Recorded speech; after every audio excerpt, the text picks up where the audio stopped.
Assalamualaikum warahmatullahi wabarakatuh. Nahmaduka ya man awdahta lana subulal hidayah wa azahta an basairina wishawatal ghiwayah wa nusalli wa nusallimu ala man arsaltahu syahida wa mubashira wa nadhira wa da'iyan ila Allahi bi'idnihi wa sirajan munira, amma ba'd. Bapak Ibu sekalian, dalam sebuah hadis yang bersumber dari Abi Hurairah diriwayatkan oleh Imam Bukhari, Rasul sallallahu alaihi wasallam bersabda, "Man lam yada' qawla zur wal 'amala bihi wal jahla, falaysa lillahi hajah ay yada'a ta'amahu wa syarabah." Rahul Bukhari. Kata Rasulullah SAW, siapa yang tidak meninggalkan perkataan keji dan perbuatan-perbuatan keji, maka sungguh tidak ada manfaatnya jika dia meninggalkan makan dan minumnya. Artinya puasanya itu berkurang nilainya di sisi Allah Subhanahu wa Ta'ala.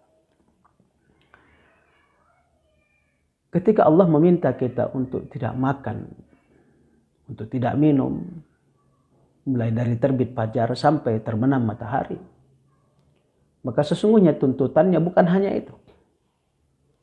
Tapi Allah juga menginginkan melalui Rasul bersabda bahwa yang diminta dari kita bukan hanya menahan tidak makan dan tidak minum, tapi juga menahan ucapan kita, menahan pandangan kita, menahan pendengaran kita. Kali ini kita fokus untuk menjaga ucapan. Bapak Ibu sekalian yang dimuliakan Allah Subhanahu wa Ta'ala, kita sering mendengar lisan tidak bertulang. Karena itu dia tidak terbakar ketika menyebutkan api. Artinya apa? Lisan ini mudah sekali mengatakan apapun, menyampaikan apapun. Karena itu Islam mewanti-wanti bahwa ciri mukmin yang baik adalah dia menjaga ucapannya. Dalam sebuah hadis Rasulullah SAW bersabda, "Man kana yu'minu billahi wal yaumil akhir falyaqul khairan aw liyasmut." Siapa yang beriman kepada Allah dan beriman kepada hari akhir, hendaklah dia berkata yang baik. Atau pilihannya, kalau dia tidak bisa berkata yang baik, maka hendaklah dia diam. Saudaraku sekalian yang milik Allah Subhanahu wa Ta'ala, betapa banyak bencana di muka bumi akibat lisan. Peperangan, sakit hati, pertengkaran, perceraian, akibat lisan. Kadang-kadang kita tidak sadar kalau ucapan kita itu menyakiti orang lain. Kadang-kadang kita tidak sadar kalau ucapan kita itu memecah keluarga orang lain. Saya punya satu cerita, ada satu orang, adiknya baru melahirkan. Jadi ada seorang laki-laki, adiknya yang perempuan baru melahirkan.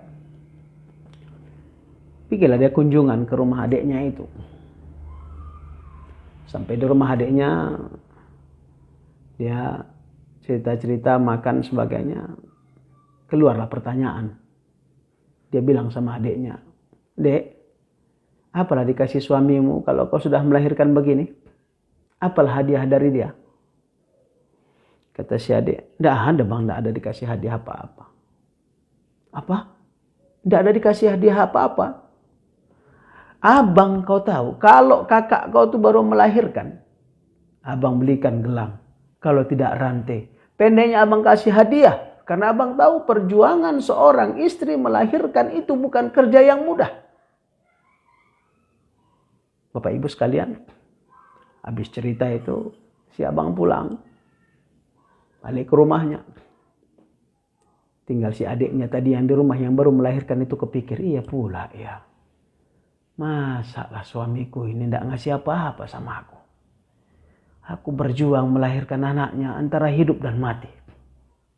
Bapak Ibu, tahu apa yang terjadi? Begitu suaminya pulang, ada terjadi perubahan kepada si istri. Uring-uringan. Suami nanya, "Ada apa dek? Kenapa dek begini?" "Nggak ada, nggak apa-apa bang. Nggak ada, nggak apa-apa bang." Tahukah Bapak dan saudaraku sekalian apa yang terjadi setelah itu? Akhirnya mereka bertengkar hebat. dan terjadi perceraian. Kenapa? Lisan. Bapak Ibu sekalian yang dimuliakan Allah Subhanahu wa taala. Itu sebabnya ketika suatu hari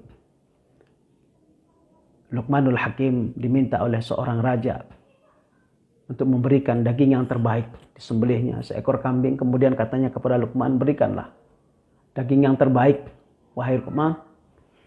Maka kemudian Luqman menyembelihnya, setelah disembelih dihadiahkan oleh Luqman. Dibuka sama raja, dilihat daging yang terbaik itu adalah hati dan lisan.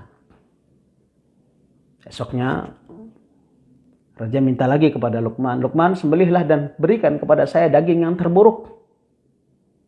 Maka kemudian Luqman menyembelih dan kemudian memberikan daging yang terburuk kepada sang raja itu. Maka ketika dibuka oleh sang raja, dilihat oleh sang raja, ternyata di dalamnya hati dan lisan juga. Dipanggillah Luqman. Luqman, kemarin saya minta daging yang terbaik, kau berikan hati dan lisan. Sekarang kok saya minta kepadamu daging yang terburuk, kau berikan hati dan lisan. Apa maksudmu wahai Luqman? Kata Luqman, Tuan, jika seseorang hatinya baik, maka lisannya akan baik. Jika seseorang hatinya buruk, maka lisannya akan buruk. Sungguh dalam tubuh manusia, inilah yang terbaik, hati dan lisannya. Saudara yang dimuliakan Allah Subhanahu wa taala, ucapan-ucapan kita kadang-kadang bisa memotivasi orang lain. Ucapan-ucapan kita kadang-kadang bisa membuka hati orang lain. Ucapan-ucapan kita kadang-kadang bisa menyatukan yang retak. Ucapan-ucapan kita kadang-kadang bisa mendamaikan orang lain. Karena itu perhatikan apa yang keluar dari ucapan kita. Jangan sampai ucapan kita memecah yang sudah baik. Jangan sampai ucapan kita merusak yang sudah tertatan dengan utuh. Kita jaga ucapan kita. Karena salah satu tuntutan dari puasa adalah tidak hanya menahan lapar dan dahaga, tapi hadis yang disebutkan tadi dalam hadis Bukhari, Imam Bukhari tadi jelaskan, Allah tidak butuh kita meninggalkan makan dan minum kalau kita tidak mampu menjaga lisan kita. Mudah-mudahan Ramadan ini mengajarkan kita untuk mampu menjaga lisan dengan baik. Berkata yang baik, atau pilihan keduanya, jika tidak berkata yang baik, maka kita diam. Dalam surah Qaf diceritakan, wa ma yalfizu min qaulin illa ladaihi raqibun atid. Tidak ada satu ucapan pun yang keluar dari lidah kita, dari ucapan kita, illa ladaihi raqibun atid, kecuali ada malaikat yang mencatat semua ucapan-ucapan itu. Semoga yang dicatat oleh Allah Subhanahu wa taala, oleh malaikat, adalah kebaikan-kebaikan kita, dan kita berpikir untuk menyampaikan sesuatu sehingga semua yang kita sampaikan adalah kebaikan dalam rangka mengajak orang kepada ketaatan. Ini saja mungkin yang dapat saya sampaikan pada kesempatan kali ini. Mohon maaf atas segala kekurangan. Wallahul muwaffiq ila aqwamit thariq. Wal 'afwu minkum. Wassalamualaikum warahmatullahi wabarakatuh.